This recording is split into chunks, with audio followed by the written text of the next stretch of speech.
In this clip I am going to show you how you can easily remove sulfur stains from glass. For this you need a sulfur stain beaker and sodium hydroxide.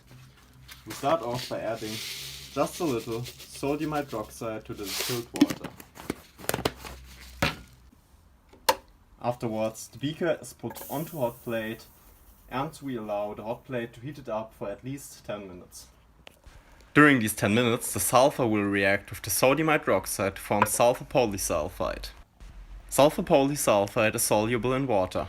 Afterwards, the solution looked like this. Some sulfur got dissolved and some of it was still in big lumps, but it didn't stick to the glassware. This stuff cannot be put down the drain as it is somewhat toxic. Therefore, I decided to pour it into a bottle for future use. As long as there's still sodium hydroxide present, this solution can be reused again and again. After rinsing the beaker 2 times with distilled water, we were left with a nice and clean beaker.